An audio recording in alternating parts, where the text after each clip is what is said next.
कौन ब्रह्मा का पिता है, कौन विष्णु की मां, शंकर का दादा कौन है, हमको दे बता। ये जानने के लिए कृपया सुनिए जगत गुरु तत्वदर्शी संत रामपाल जी महाराज के अमृत वचन सर्व पवित्र धर्मों के पवित्र शास्त्रों के आधार पर।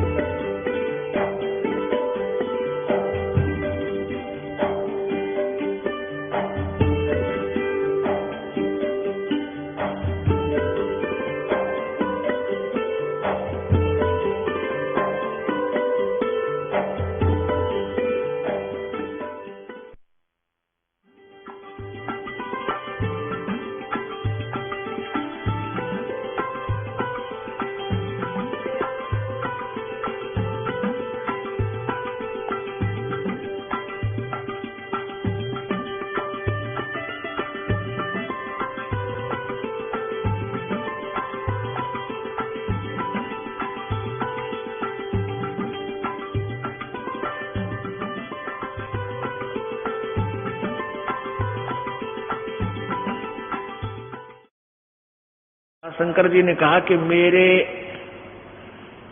मंत्र को प्राप्त करके, मेरे ज्ञान को प्राप्त करके ये अमर हो गया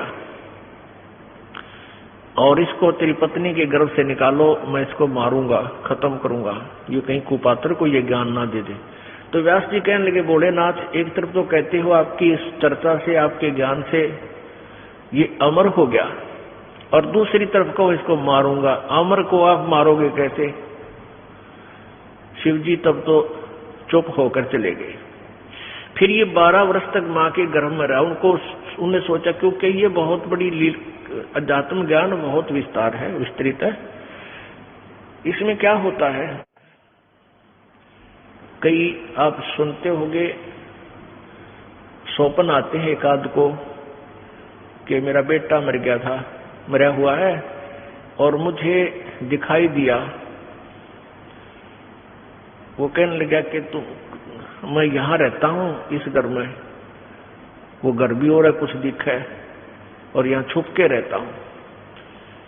एक बच्चा जो था उसको पुनर्जन्म की याद थी, उसको पुनर्जन्म की याद थी अपने की, और वो 5-6 वर्ष का होते ही अपने पुनर्जन्म की सारी बातें, घर भी, गांव भी, नाम भी, माता पिता के, पत्नी के भी नाम बता दिए।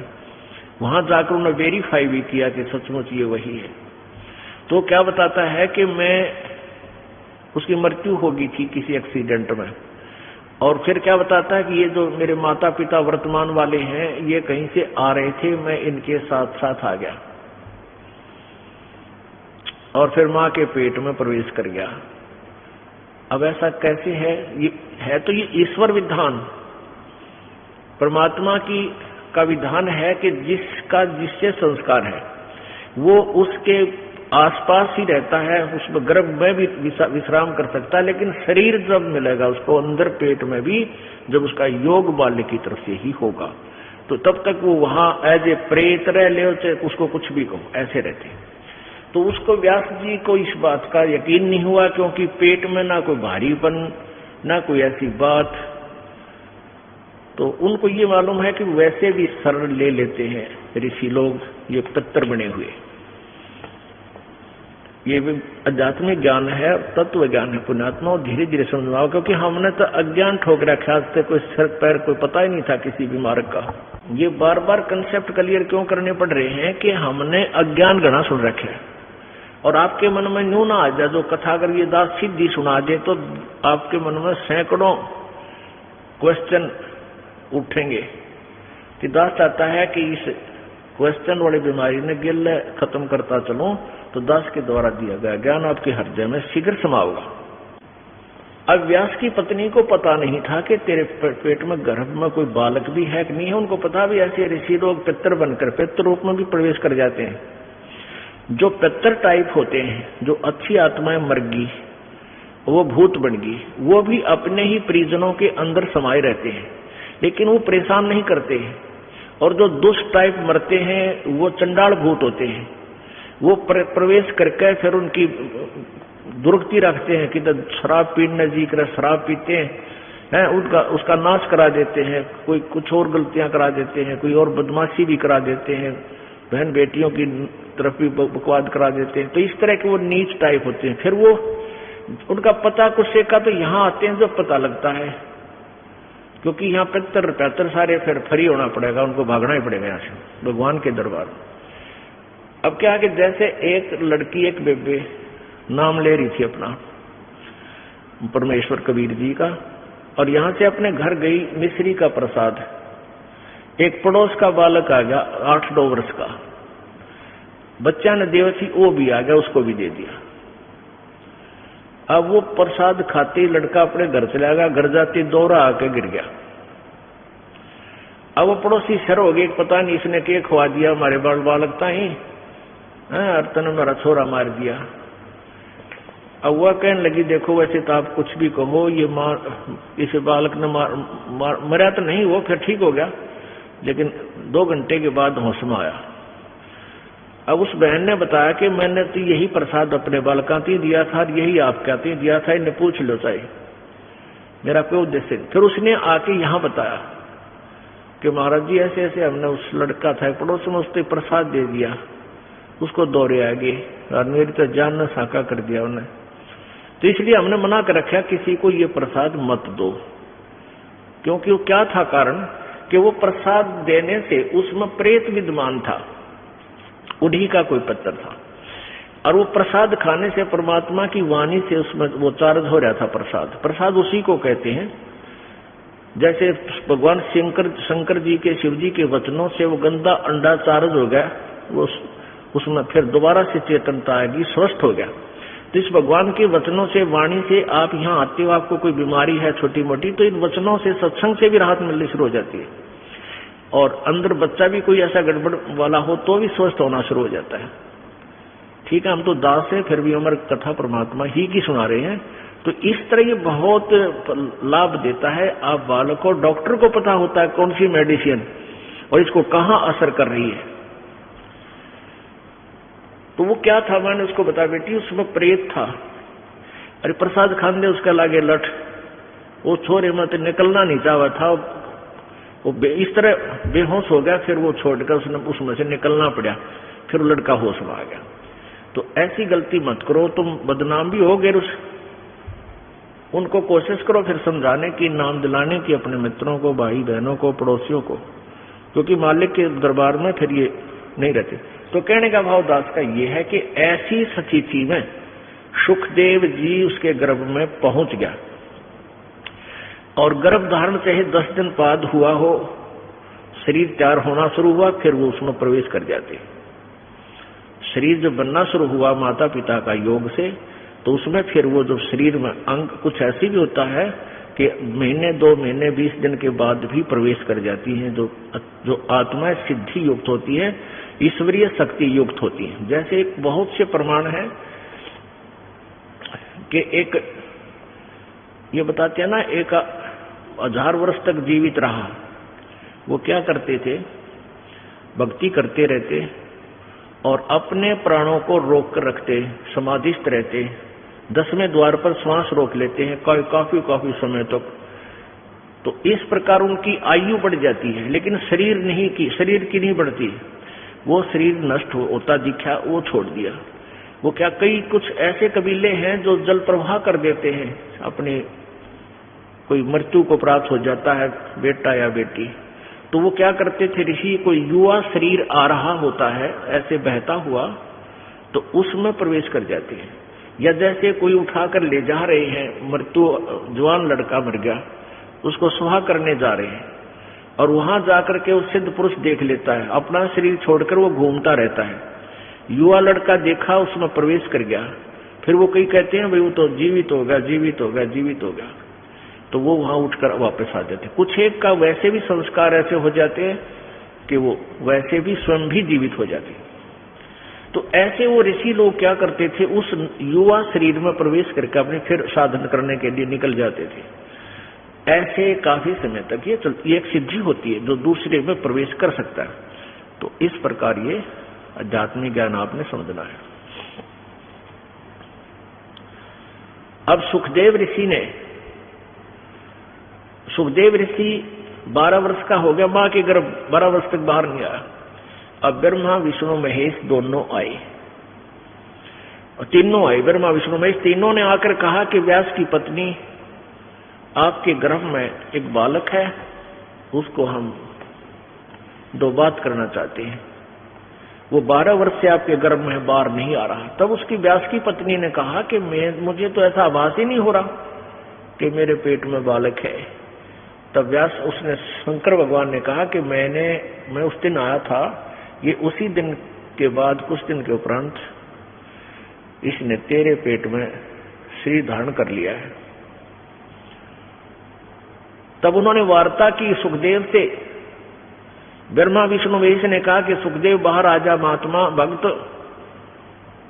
अब 12 वर्ष तक माँ बच्चों को गर्भ में रखेंगी, ये हमारी परंपरा बिगड़ रही है भाई।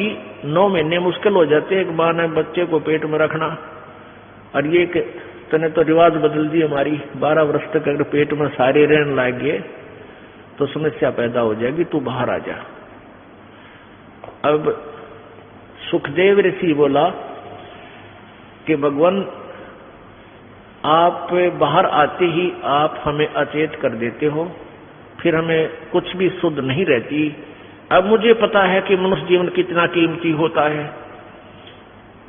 ये केवल परमात्मा पाने के लिए, आत्म कल्याण कराने के लिए मिलता है, और बाहर आने के बाद किसी को कुछ भी शुद्ध बुद्ध आपके इन गुणों के द्वारा अचेत कर देने से किसी को भी नहीं रहती।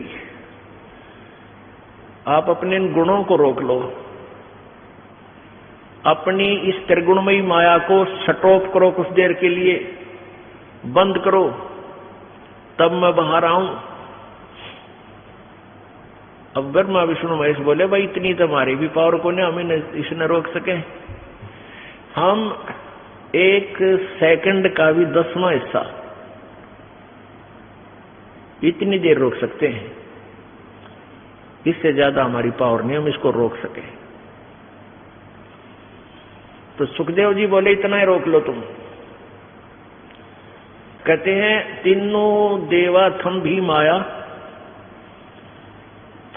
और सुखदेव उधर से बाहर आया।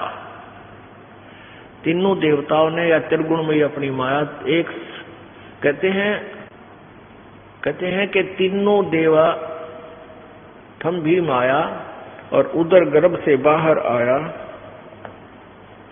सुखदेव सुख में उपजे राई सिंह समोय, 9 नाथ और शद 84 संग उपजे थे दोए। 9 नाथ और 84 शब्द। अब क्या बताते हैं कि सुखदेव सुख से उपजे राई सींग समोय। अब जैसे भैंस के सींग पर या गाय का सींग जैसे ऐसे खड़ा है, सींग के ऊपर और राई रख दे, सरसों जैसा दाना होता राई का।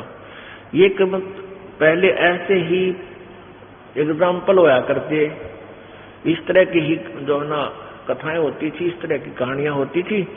तो क्या कहा था भगवान, इन तीनों भगवानों ने कहा था कि इतनी देर हम माया रोक सकते हैं, अपनी त्रिगुणमयी माया, जब जैसे भैंस के या गाय के सींग पर राई दर दे, और जितनी देर हुआ राई रुके, यानी बस ये समझ लो इतनी देर। सुखदेव सुख में उपजे राई सिंह समोए, 9 नाथ और शद 84 संग उपजे थे दोए। अब जब इन तीनों देवताओं ने इतनी देर माया रोकी थी, अपनी त्रिगुणमयी माया, अपने इन गुणों को स्टॉप किया था, इससे ज्यादा रोक नहीं सकते, इनको बहुत प्रेशर है। तो उस समय कहते हैं 94 बच्चों का जन्म हुआ था। उस समय 94 बच्चे जन्मे थे। उस मुहूर्त के, उस फ्रिक्शन के, उस सेकंड में उनको भी चेतना रह गई थी मालिक के पाने की। तो उनमें से 9 तो नाथ बन गए, 84 शब्द कहलाए, और जो 94 माथा है सुखदेव।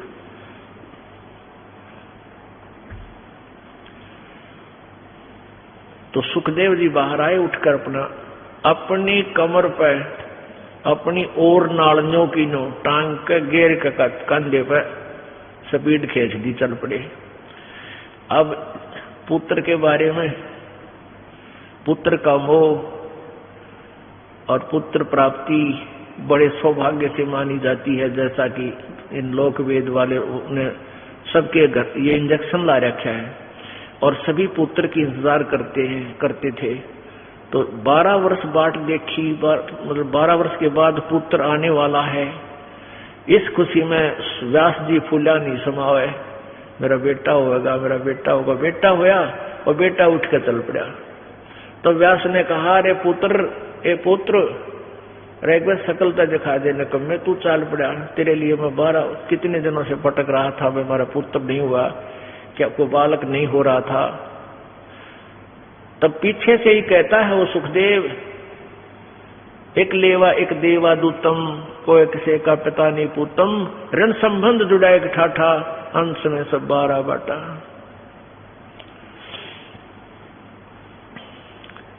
व्यास जी, सुखदेव जी कहने लगे, ऋषि जी, कोई किसी का बेटा ना और कोई किसी का बाप ना जाने कितनी बार तू मेरा बेटा बन लिया, ना जाने कितनी बार मैं तेरा बाप बन लिया, और ना जाने मैं कितनी बार तेरा बेटा बन लिया, तू मेरा बाप बन लिया। ये तो इसका पीछा छुटवाना पड़ेगा और मैं ना देखूं तेरे का, ना मुझे भी तेरे में मोह हो गया तो फिर क्या करूंगा।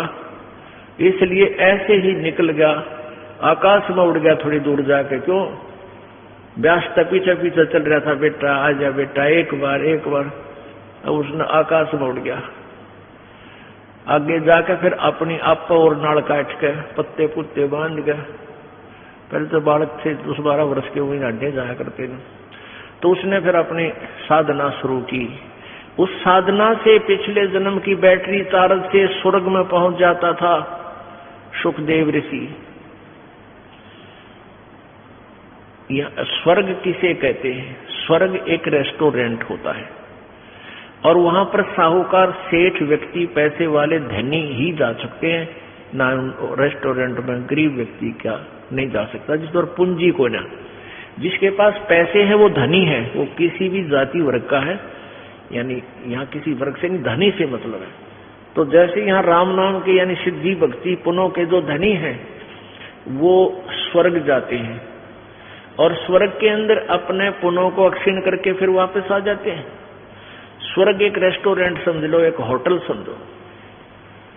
जैसे गर्मियों के दिनों में यहाँ हरियाणा, राजस्थान, उत्तर प्रदेश, पंजाब, मध्य प्रदेश आदि क्षेत्रों में भयंकर गर्मी पड़ती है मई और जून में।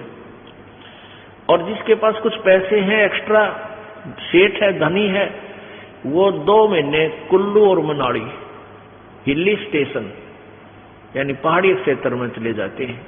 वहां रेस्टोरेंट यानी होटल में कमरा किराए पर लेते हैं और वहीं खाना खाते हैं और 2 महीने 10-20 हजार रुपये जो वो लेके जाते हैं, उन 10-20 हजार रुपये को वहां खर्च करके और फिर वापस अपने कर्म क्षेत्र में आ जाते हैं जहां उनकी दुकान, बिजनेस, व्यापार है।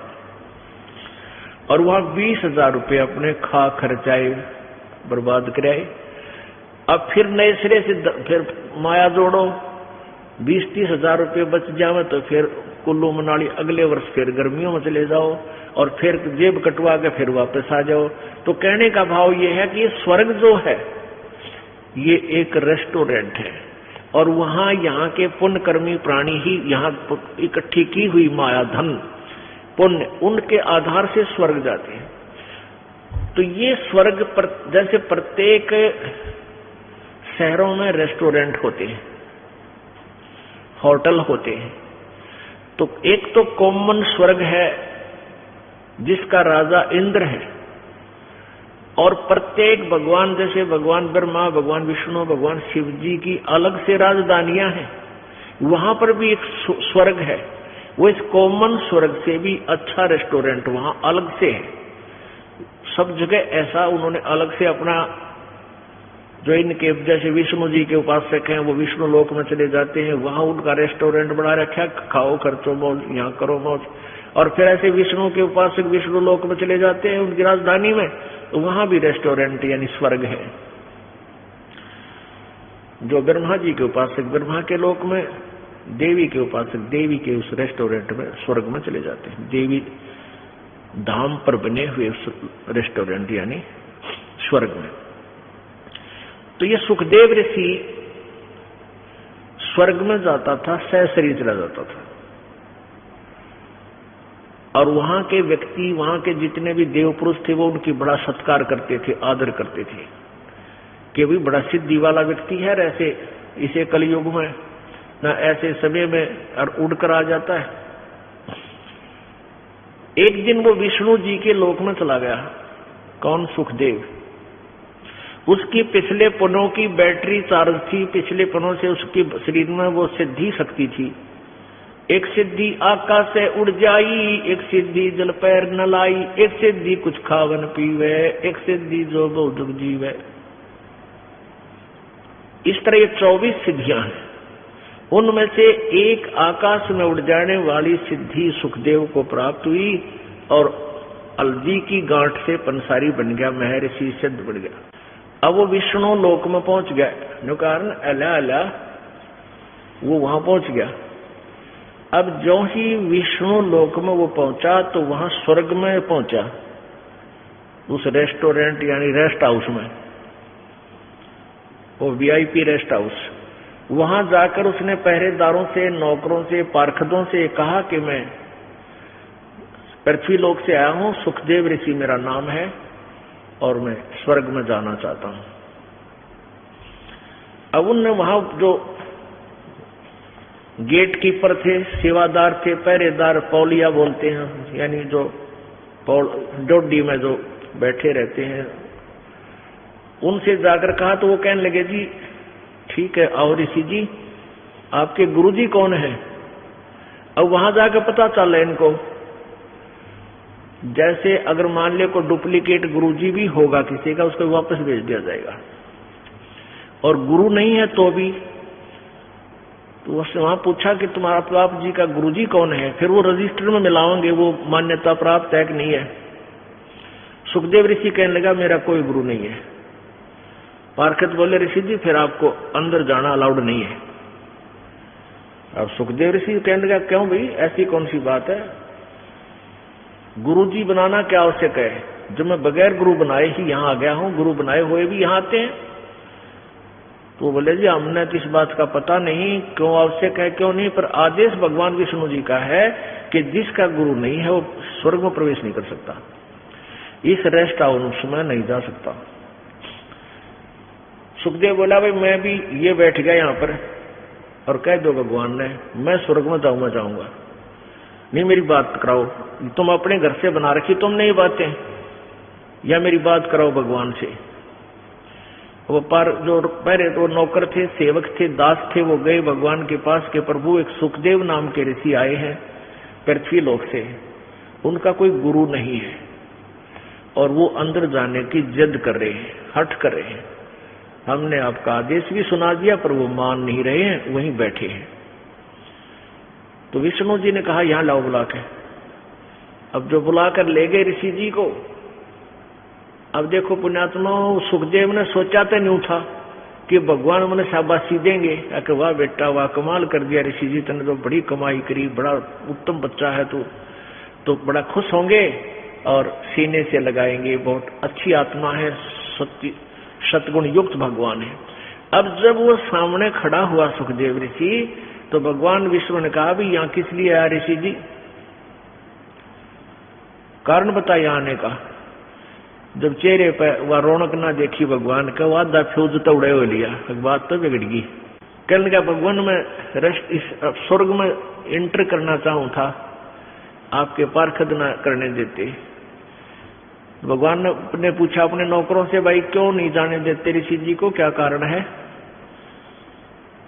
पार्षदों ने बताया, उन सेवादारों ने बताया कि भगवान इन गुरु को नहीं बना रखा, ये विदाउट गुरु है, निगुरे हैं ये। तो भगवान विष्णु बोला अरे सुखदेव तेरी मति मारी गई, तेने कोई गुरु नहीं बना रखा? अगर नहीं भगवान, कि जाओ और गुरु धारण करो, और फिर यहाँ आओ बेटा, क्यों नहीं तुझे स्वर्ग में रखेंगे, बगैर गुरु के यहाँ आ नहीं सकता, ये नियम है भगवान, अध्यात्म नियम है। अब सुखदेव कहता है कि भगवान उस पृथ्वी लोक पर मेरे तुलना में मेरे बराबर कोई संत ऋषि नहीं है, मैं किससे को गुरु बनाऊं। अब विष्णु जी बोले भाई यह भी तेरी कमजोरी है, यह भी कमजोरी है तेरे अंदर, यह भी एक निकम्मापन बोल रहा है जब तू अपने आप को इतना महान बना बैठा। एक बुढ़ा एक डॉक्टर के पास गया, अब अस्थि पिंजर सा रह रहा, बुढ़ा कभी कमजोर, हड्डी चाम सूख गया, मांस सूख रहा। डॉक्टर से कहने लगा, डॉक्टर जी मैं जब खड़ा होता हूं मुझे चक्कर आवे हैं, चक्कर से आते हैं। अब डॉक्टर ने देख लिया अस्थि पिंजर रह रहा बुढ़ा, ने बोला बाबा जी तेरा कमजोरी है, यानी शारीरिक वीकनेस है, यानी आपका शारीरिक कमजोरी है, ताकत कोई ना रही, बुढ़ापा आ गया। कहने लगा मेरी पिंडियां में दर्द हुए है, पिंडी भड़के हैं, यानी पिंडलियों में पीड़ा रहती है। डॉक्टर बोला कमजोरी है। ने बोला कड़ दुख है डॉक्टर जी, कमर में दर्द रहता है। डॉक्टर बोला कमजोरी है। और बूढ़ा छो में आ गया, गुस्सा हो गया। बोला तू डॉक्टर है गम चक्कर, एक के बाद जाना है कमजोरी है कमजोरी है, और भी के बता लाल हो गया। डॉक्टर बोला बाबा यह भी कमजोरी है, क्योंकि कमजोर आदमी ने गुस्सा गड़ा है, जिसमें शारीरिक बल नहीं होता उसमें क्रोध भी गड़ा उसे, तो यह भी एक कमजोरी है तेरी के लक्षण है। तो उस समय भगवान विष्णु ने कहा कि यह भी तेरी कमजोरी है सुखदेव, जो तू अपने आप को एक महान मान रहा है। अरे महान तो एक का है संसार में, वो परम पिता, और दूसरा अपने आप को इतना अंडी मान है, वो निकम्मा आदमी है, घोर निकम्मा, और निकल जाए यहां से। और कहा अब जाके राजा जनक को गुरु बना, राजा जनक से उपदेश ले, वो आज के वक्त में मेरे क्षत्र का और स्वर्ग क्षत्र का वो मान्यता प्राप्त गुरु है। अब वहां से तो मुंह लटका कर चल पड़ा, अब आ गया उस इंद्र वाले स्वर्ग में, कॉमन स्वर्ग में। अब वहां जब वो पहले आता था तो चेहरा न्यारा खिला हुआ होता था, उस दिन गया था मुंह लटका हुआ था। अब वहां बैठे देवताओं ने पूछा कि आओ महात्मा जी, महर्षि जी, आज किस टेंशन में हो आप, क्या चिंता है आपको। अब सुखदेव ऋषि कहने लगा भाई महापुरुषों चिंता का कमी ना रही चिंता की, तो मैं ऐसे ऐसे विष्णु जी के पास गया था भगवान के लोक में, और वहां मुझे स्वर्ग में रहने से मना कर दिया, भगवान विष्णु जी ने भी मना कर दिया। लेकिन वो देवता कहने लगे, दूसरे जो वहां स्वर्ग में के वासी थे, कहने लगे सुखदेव सच्ची बात बता, तूने के गुस्ताखी कर रखी है। भगवान विष्णु वो तो बड़े खुश होते हैं, देवताओं को सीने से लगाते हैं, ऋषियों को भक्तों को सबको प्यार देते हैं, तो अपनी नालायकी बता के गलती करे, गड़बड़ कहाँ है। तो भगवान ने क्यों मना किया आपको वहां रहने से। तब सुखदेव ऋषि कहता है कि भाई मैंने गुरु ना बना रखे, मैंने गुरु धारण नहीं कर रखा। तो वहां जितने भी कागभूषण या दूसरे ऋषि थे, नारद जी या दूसरे संत देवता बैठे थे, कहने लगे ऋषि जी तुमने तो जुल्म कर दिया। ओहो, अरे हम तो आपको बुद्धिमान व्यक्ति मानने थे, शायद आपने गुरु धारण कर रखा होगा इसलिए यहाँ आते थे, आगे से यहाँ भी आपको हम अच्छी दृष्टि नहीं देखेंगे अगर आपका गुरु नहीं होगा तो। तब वो कहने लगे भाई आज तो चलो कोई नाम ना ले, वह पिछला पुण्य है, जब तक तो ये बैटरी चार्ज रहेगी, सुख भी रहेगा, घर में भी सुख रहेगा, सारे ठाठ नजर आएंगे। जिस दिन ये पुण्य समाप्त हो जाएंगे और फिर पाप कर्म का जब गिरडा करेगा, पापों का जब चक्कर चलेगा, तब भाई 84 लाख योनियों में कितने गधे बने पाओगे। जो ही उन्होंने कहा कि 84 लाख योनियों में अगर गुरु लेकर के पुनः बैटरी चार्ज नहीं की, गुरु से उपदेश नहीं लिया, गुरु नहीं बनाया, तो अगले जन्म में गधे की योनि में भी जा सकते हैं। तो एकादा सख्त बोलनिया भी होता है, कहने लगे सुखदेव या 2 दिन के सोच ले, तेरी सीधी चार्ज हो रही है बैटरी, या खत्म हो जाएगी फिर गधा बनेगा। अब जो ही उन्होंने कहा कि गधा बनेगा तो उसको अपना पिछले जन्म, पूर्व जन्म की एक कथा याद आ गई, एक जीवन याद आ गया कि उसमें वो अंधा बना हुआ था, गधा बना हुआ था और गधा भी अंधा। तब सुखदेव ऋषि ने कहा कि ओहो आप बात तो सही कह रहे हो, एक बार मैं गधा की योनि भोग रहा था और अंधा हो गया। मेरे मालिक कुमार ने मुझे त्याग दिया, 2 मारे लठ और कर दिया जंगल की ओर। तो मैं चल पड़ा एक पगडंडी पर, चलता चलता चलता चलता दूर जंगल में चला गया। वहां एक थोड़ा सा नाला था, उस नाले में मैं गिरने लगा। मैंने अगले पैर जब जाने लगे, मैंने थोड़ा सा आगे को भागना चाहा, इतने में अगले पैर आगे से जा टिका अगले किनारे पर, पीछा टिक गया पिछले किनारे पर, पुड़ी बन गई मेरी, फिक्स हो गया, नीचे पैर टिके नहीं। तो वहां इक्का दुक्का आदमी आवा था, क्योंकि दूर स्थान होने के कारण वो मेरे ऊपर पैर रखे और पार हो जाए, उनने मैं पुड़ी बना दिया, पुल बना दिया। और 1 हफ्ते तक, 10 दिन तक मैं भुगत भुगत कर मरा। अब जाऊंगा और मैं तो गुरु धारण करूंगा। अब परमात्मा कबीर परमेश्वर जी के ज्ञान से परिचित होने के बाद आदरणीय गरीबदास साहिब जी क्या कहते हैं, भाई सुखदेव ने 84 भुगती बना पजावे खरवो, तेरी क्या बुनियाद प्राणी दुपेंडा पंथ पकड़वो। सुखदेव ने 84 भुगती बना पजावे खरवो, कि सुखदेव जैसे ऋषियों ने भी 84 लाख योनियां भोगनी पड़ी। और पजावा होता है जैसे ये कुम्हार मटके बनावे हैं, पकाते हैं, फिर वो ऊंचा होता चला जाता है, तो वहां गधे के द्वारा ईंटें भी पकाते हैं, उसमें पजावे में ईंटें पकाते हैं और मटके भी पकाते हैं।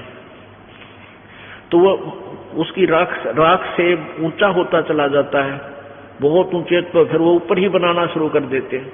और नीचे से गधे के ऊपर थैला डाल के नीचे से कच्ची ईंट डाल के ऊपर ले जाते हैं, वहां जाते पक्की ईंट डाल देते हैं, कच्ची उतारते ही, और उनको नीचे ले आते हैं। यहां बताना चाहते हैं कि सुखदेव ने 84 लाख योनियां भोगनी पड़ी, जो सच साधना नहीं कर रहे हो तुम। और बना पजावे खरवो, खर माने गधा, और तेरी क्या बुनियाद पराड़ी तू पेंडा पंथ पकड़वो। आपकी क्या बुनियाद है, आपकी क्या औकात है, आप वो रास्ता पकड़ो, पेंडा माने रास्ता, पंथ। अपने आत्माओं थोड़ा सा सावधानी से सुना करो सत्संग में। ये बात कहने सुन की ना है, ये कर पाड़न की है। ये कोई कथा नहीं, हम कोई कथावाचक नहीं है, हम आपके ये इंजेक्शन ला रहे हैं। और जो इस इंजेक्शन की दवाई ना अंदर नहीं जान दोगे, कान नामक है, इंजेक्शन लगते हैं ये, और तुम कान ठीक नहीं रखोगे, इंजेक्शन की औषधि बाहर गिर जाएगी, वो लाभ के देगी आपको, क्यों दो, यहाँ किस लिए आए, फिर आपको लाभ क्या होगा। ये मानव शरीर सदा नहीं रहेगा, और इस मानव शरीर का उद्देश्य क्या है वो आपको सत्संग से ही पता चलेगा। समाज में तो आपको जितना ज्ञान था वो आपको पता है, केवल रोजी रोटी पेट भरने के धंधे तक ही वो आपको ट्रेनिंग देते हैं। अब इस कथा से आपको हर तरह से शिक्षा मिलेगी। तो क्या फिर सुखदेव ऋषि ने उन ऋषियों से कहा कि महात्माओं बात तो आपकी ठीक है और गुरु भी बनाऊंगा, लेकिन भगवान ने तो एक और समस्या पैदा कर दी।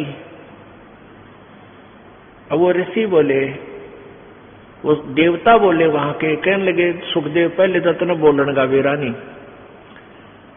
अरे भगवान समस्या पैदा करते हैं कभी, और तो उनको समस्या मानता, जो भगवान तुझे कोई वचन बताए होंगे, कोई ज्ञान दिया है, उसको तू समस्या कहता है।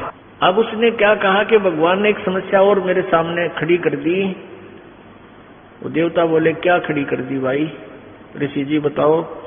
कि भगवान ने कहा है कि राजा जनक से नाम ले, उनको गुरु धारण कर। अब क्या कहता है वो सुखदेव ऋषि, ठीक है अच्छी आत्मा भी थी, सिद्धि भी थी, पिछले पुण्य भी थे, लेकिन शिष्टाचार और अभिमान, शिष्टाचार नहीं था, अभिमान का भरा पड़ा था। और अभिमान इस प्राणी को किसी भी प्रकार का हो वो भगवान से कोसों दूर रखता है। अभिमान और भगवान का खड़ा एक्सीडेंट है। जिसके अंदर जरा सा भी अहम है, अभिमान है, भगवान निकट नहीं आ सकता। ठीक है जैसा कर रहा है वो दे देगा तेरे को वैसा ही, लेकिन मालिक नहीं मिलेगा। अब क्या अभिमान था? जनक विदेही राजा भाई, कैसे शीश निवाऊं जाई। राजा जनक गिरस्ती भाई, कैसे शीश निवाऊं जाई। सुखदेव बोले वचन विवेका, हम स्त्री का मुख नहीं देखा। राजा जनक गिरस्ती भाई, कैसे शीश निवाऊं जाई। अब यहां बात बिगड़ी हुई, सारे इस यहीं तक सीमित है सबकी बुद्धि। अब जिसने घर त्याग दिया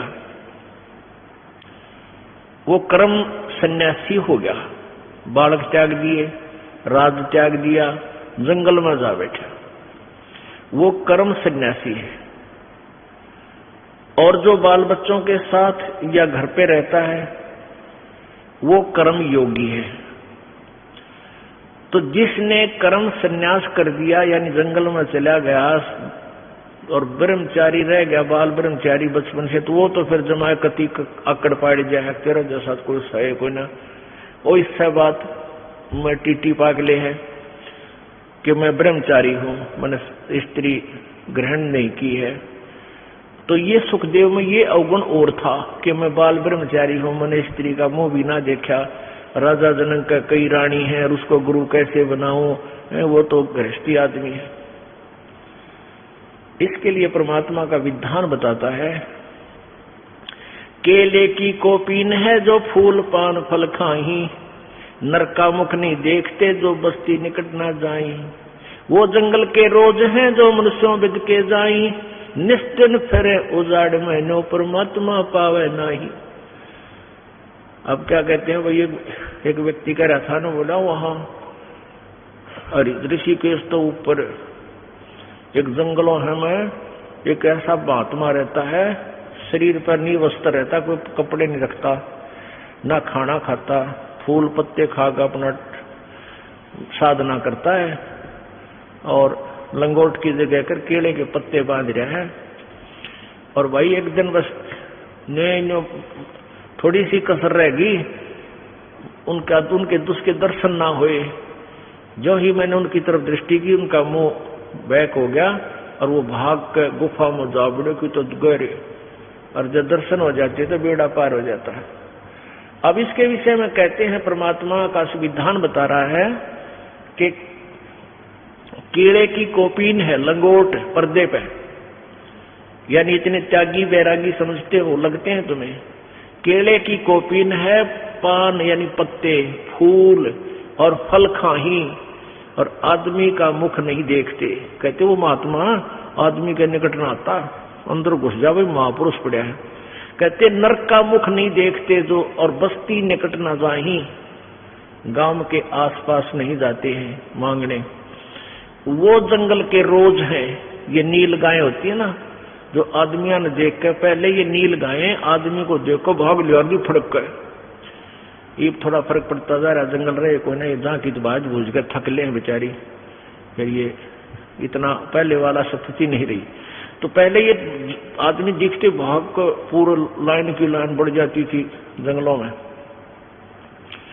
तो परमात्मा उन साधकों को, परमात्मा का विधान, उनकी अमरवाणी बताती है कि वो तो जंगल के रोज है, जो आदमियां तो बेदक का बाजे डर के, और ऐसे निश्चन फिरो उजाड़ में, जंगल में चाहे दिन रात धक्के खाते रही हो, नो परमात्मा पावे नहीं, उसके पाने की विधि नारी है। फिर क्या बताते हैं, डेरे डांडे खुश रहो ये खुश रे लेना मोक्ष, ध्रुव प्रहलाद पार होगे फिर डेरे में क्या दोष। डेरा माने गृहस्थी।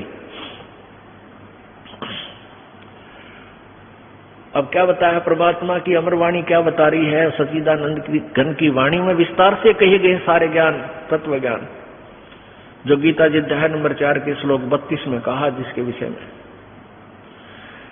कि डेरे डंडे खुश रहो, अपने घर में गृहस्थी में आनंद से रहो, खुश रहो। यदि कोई न्यू कह है कि बालक शादी ना कराने से ही मोक्ष होगा, उसकी यह अज्ञान सिद्धांत है। भाई ध्रुव प्रहलाद को तुम पार मानते हो तुम्हारे विधान से कि ध्रुव प्रहलाद पार हो गए, और ध्रुव प्रहलाद दोनों ही घर में थे, गृहस्थी थे, इनने ब्याह करवाया, इनके बालक हुए और ये पार हुए। फिर ब्याह करवाने में यानी गृहस्थी में दोष क्या है? तरी कुछ बुद्धि से काम लो।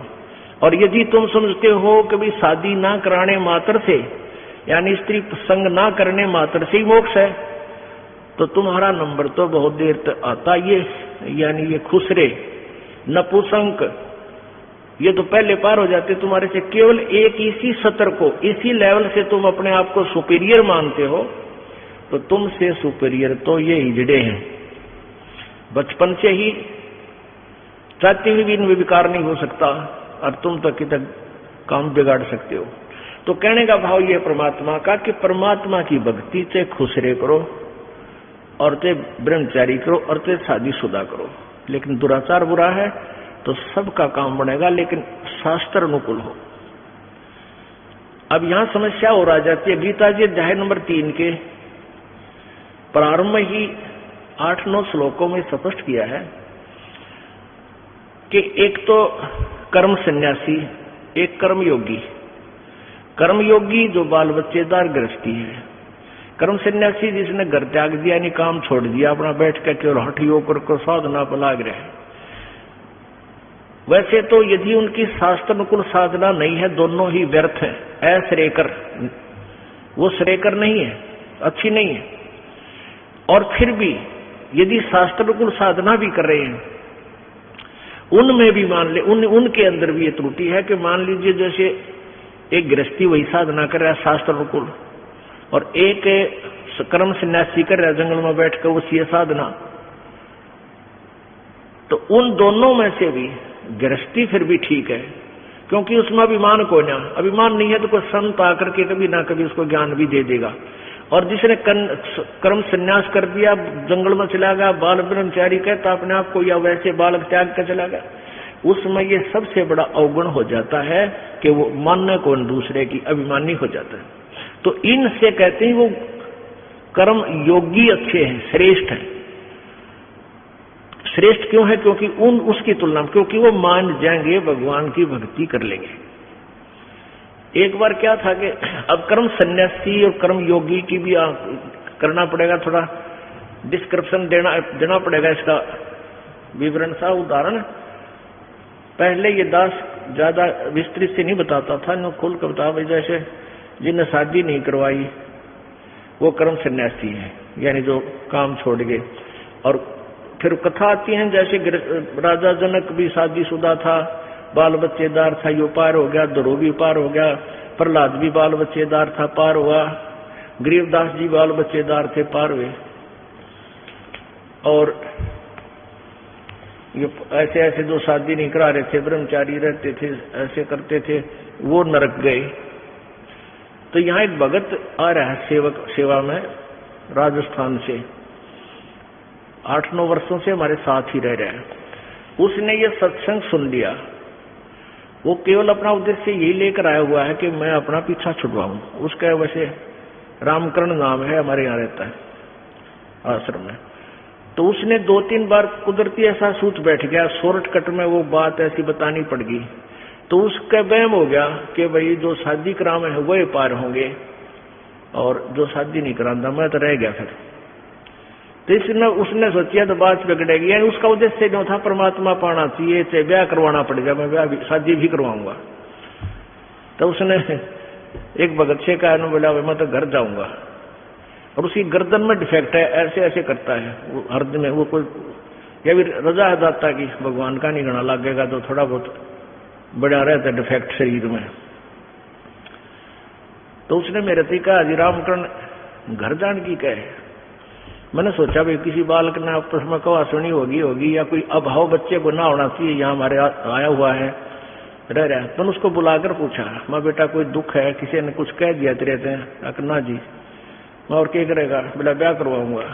भाई तेरी नाड़ तो काम करने का तो ना नो तेरी नाड़ करे कमी कित पंगम पांदे है तो नो। बोला जी मेरा मोक्ष ना हुआ है, उन्होंने नो सुना है, जो ब्याह करवा उसका मोक्ष होगा।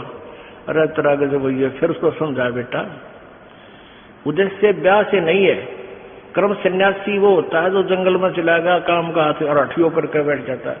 आप तो आश्रम में रहकर भी कर्मयोगी हो, सारा सेवा करते हो। अब वो दूतों की सेवा कर, जोड़ा घर में सेवा करे दूतों वाले में, और सेवा भी करे जब भी फुर्सत मिलता है अपना बैठ कर भजन करता है वो क्योंकि ये ज्ञान को इसलिए दास चाहता है सार कंसेप्ट एक बार क्लियर करता चालो कदे कोई रह जा दूरा, फिर ऐसे कमजोरी रह जा बच्चे में। तो भाव ये नहीं होता कि शादी करवाओ या ना करो। जैसे पहले हमने देखा गामा में एक घर में 6-5 लड़के हुआ करते, एक ब्याह जानदार बाकी सारे बिना ब्याह थे। तो वो भी कर्म योगी थे, वो धंधा करा करते अपना, कोई पाड़ी जा रहा है, कोई आड़ी जा रहा है, कोई कुछ कर रहा है, कोई कुछ। तो ऐसे था, वो भी कर्म योगी थे, कर्म सन्यासी नहीं थे। तो कहने का भाव ये है कि अब परमात्मा कह रहे हैं, अब सुखदेव को ये अभिमान हो गया कि मैं तो बाल ब्रह्मचारी और राजा जनक गृहस्थी भाई और कैसे शीश निभाऊं जाई, ये अभिमान और है नकलियों में जो घर छोड़ के आंडे लाल कपड़े पहन गए। ये मैं सुना करता इनके पास जाता था बैठता, तो एक दूसरे ने कहते थे तो गृहस्थी को अपने पास बैठाता है, यानी उनका आसन होता था, जैसे चारपाई पर बैठ गया एक बाबा जी और उसने को बैठा लिया अपना लाडला सा चेला भी अपने पास घर वाला अकाजा भाई। यार दूसरा देख लेना उसने जाते घेर दे, मगर तूने गृहस्थी को अपने बराबर बैठा लिया। तो संत में और गृहस्थी में क्या अंतर रहा, ये तक यहाँ तक उलझ पुलझ हो रहे थे। तो वो ये बीमारी राजा इसमें सुखदेव ऋषि में थी कि मैं तो एक बाल ब्रह्मचारी मैं गृहस्थी में, और वो राजा जनक एक राजा और ऊपर से फिर गृहस्थी। एक नारी त्याग दीनी 5 नारी गैल वे। ये नारी घर ने त्याग के कौन जाता है? जो ये महसूस करता है कि मेरी भक्ति में मेरी पत्नी बाधक है, और वो घर त्याग कर जंगल में चला गया। तो परमात्मा का विधान बता रहा है, एक नारी त्याग दीनी 5 नारी गैल वे, पाया ना द्वारा मुक्ति का सुखदेव करी बहु सैलवे। एक नारी त्याग दीनी, भक्ति में बाधक जो पत्नी थी वह तने एक त्याग दी, और ये 5 और रही काम क्रोध मोह लोभ अहंकार, ये 5 नारी यानी भक्ति बाधक तेरे संग वे गैल वे, और पाया ना द्वारा मुक्ति का सुखदेव करीब सैल वे। सैल सपट्टे बहुत करे, सैल माने सैर, कदे स्वर्ग मर कदे दूसरे स्वर्ग मर, कितने सैर सपट्टिया मर, कहते नो मालिक ना मिलता। वो कैसे मिला? कबीर परमेश्वर कहते हैं, गर्भ योगेश्वर गुरु बिना वही लग गया हर की सेव, कह कबीर बैकुंठ से फेर दिया सुखदेव। गर्भ योगेश्वर यानी मां के गर्भ में ही इतना ज्ञानी पा के गया था, वो गर्भ योगेश्वर सुखदेव कहते हैं स्वर्ग में चला गया बिना गुरु के, वहां से उसको वापस फेर दिया, वापस पटक दिया। गर्भ योगेश्वर गुरु बिना वो लग गया हर की सेव, कह कबीर बैकुंठ से वो फेर दिया सुखदेव। राजा जनक गुरु किया फिर कीनी हर की सेव, कह कबीर बैकुंठ में वो उलट मिले सुखदेव। वो फिर स्वर्ग में गए राजा जनक को गुरु बना के। अब राजा जनक कैसे गुरु बनाया? अब सुखदेव वहां से चलकर आ गए स्वर्ग से, उन ऋषियों से वार्ता करके, देवताओं से।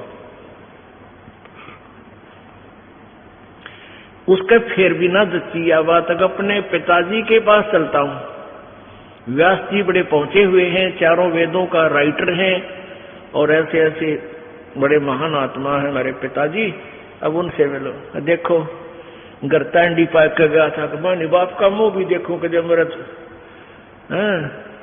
मुझे ममता हो जा।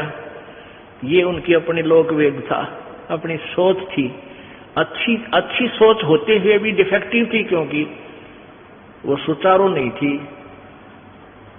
वो शास्त्र अनुकूल नहीं थी। अभिमान हो गया कि मैंने पिता का मुंह भी नहीं देखा, चल पड़ा, और फिर पिताजी के पास आना पड़ा। सुखदेव के पास आया ना, सुखदेव अपने पिताजी व्यास जी के पास आए और कहा, पिताजी प्रणाम।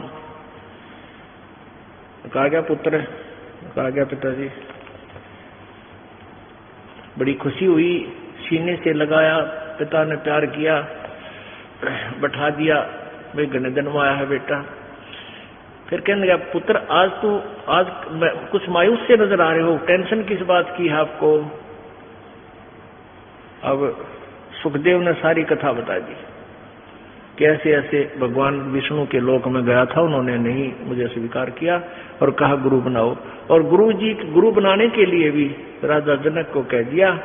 अब राजा जनक गृहस्थी, बाल बच्चेदार, मैं कैसे जाऊं?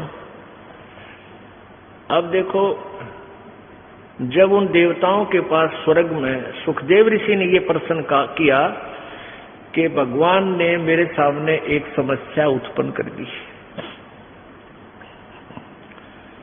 तो देवता कहने लगे, पता लगा कि समस्या क्या है कि राजा जनक से उपदेश ले। तो अब यही प्रश्न उसने अपने पिताजी से किया कि नाम तो मैं लूं पिताजी, लेकिन मेरे सामने भगवान ने एक समस्या पैदा कर दी, मेरे सामने समस्या उत्पन्न कर दी। तो सुखदेव, उस व्यास जी के ये वचन सुनते ही हृदय में पीड़ा हुई कि बालक तो ठीक ना बोलता, ये ऋषि वाले लक्षण इसमें लग नहीं रहे, जो भगवान को यूं क्या समस्या पैदा कर दी। भगवान समस्या पैदा करते कभी मन में सोचा ही था। फिर भी अपने रोक कर कहा कि क्या बात होगी पुत्र, कि भगवान ने कहा कि राजा जनक से उपदेश ले ले। राजा जनक तो बाल बच्चेदार, कई रानियां उसका है, और मैंने स्त्री का मुंह भी नहीं देखा, मैं बाल ब्रह्मचारी, अब एक गृहस्थी को क्यों पर शीश दिवाऊं, मैं तो महर्षि। अब सुखदेव व्यास बोला, भाई तेरा जन्म किस तो हुआ है? आपसे, यानी मेरे पिता और ये हमारी माता जी, फिर हम के हैं भाई, हम गृहस्थी को ना, तो मेरे सामने क्यों शीश निवाया फिर आके? तो भाई लग गया था अच्छा बच्चा, लेकिन सुखदेव ने कुछ नहीं करी बेटा। मैं सोचू था मेरा बेटा मेरा नाम रोशन करेगा और महान बनेगा, जब इतना त्याग किया मैंने, अपने दिल पर पत्थर रखा, पुत्र के मोह में कई दिन तड़पता रहा, आहार भी नहीं किया, फिर भी न सोची चल अपना कल्याण करवा लेगा। तू तो नरक में जाकर गधा बनेगा, डाला तने करके रखा है, अभी तक तूने गुरु नहीं बनाया। और फिर ऊपर से कहता है कि भगवान ने समस्या पैदा करती, भगवान ने तो तेरी करड़ाई टाल दी, और जाकर नाम ले ले, नालायक उस महापुरुष के चरणों में गिर जा।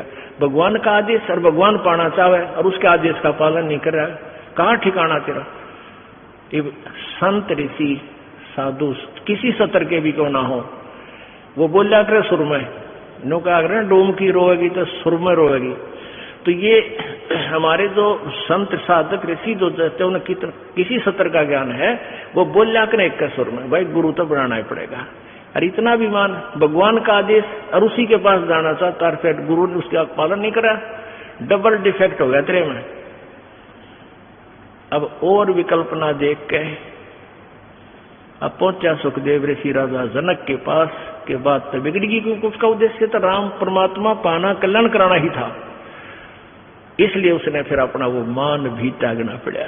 अब जिसने भगवान सी है तो धीरे धीरे सेट तो हो जाएगा, और जो कति नास्तिक है, डबल नास्तिक सॉकेट, उसने फिर वो समझावे कैसे। अब राजा जनक के पास पहुंचा,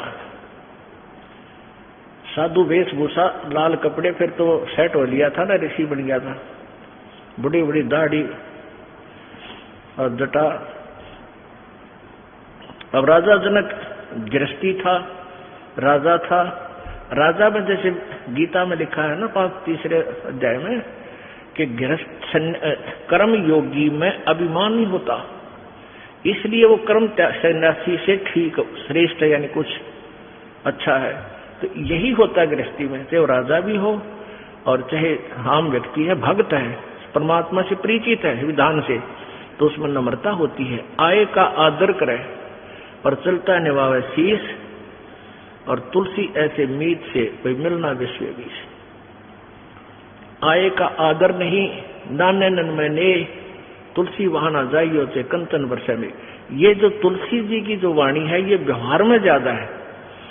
अब कई यहाँ इस बात को ये यहाँ लागू नहीं होती सत्संग में, यहाँ तो ये लागू होती है कि संत मिलन को जाइए तजमाया अभिमान, और जो कदम आगे रखे ओहे एक समान है। यहाँ तो कोई आदर मान अपमान करो कि ना कोई, मम संत शरण जगत जान छोई। यहाँ आप आते हो परमात्मा पाने के लिए इस दास के पास, आपको यहाँ कोई उलट सुलट बोल भी जाता है कोई, उसकी परवाह नहीं करनी, जिसने भगवान चाहिए। मान अमान करो कि ना कोई, चाहे समाज वाले भी आपका मान अपमान करें। और मम संत शरण जगत जान छोई, यानी यहाँ थोड़ी सी अपने अपने विचारों में भी अंतर होता है। ये परम संत पूर्ण परमात्मा के विचार हैं और वो तुलसीदास के एक व्यवहारिक विचार हैं। लेकिन यहाँ थोड़ा सा लागू होता है कि गृहस्थी के पास कोई भी आता है तो सबसे पहले प्रणाम करे। सतसाहेब, जैसे हम सतसाहेब बोलते हैं, मान ले कोई राम राम बोलता है तो उसको राम राम ही में उत्तर दे देवे। नमस्ते करता है तो नमस्ते जी, आओ बैठो, तो उसका आदर सत्कारी स्वाभाविक गुण होना चाहिए गृहस्थी में। तो ऐसे वो जो कि पहले वाले सभी में ये विद्यमान था। तो राजा जनक खड़े हो गए सिंहासन छोड़कर, जब एक ऋषि जी उनके द्वार पर आए, साधु वेशभूषा वाले।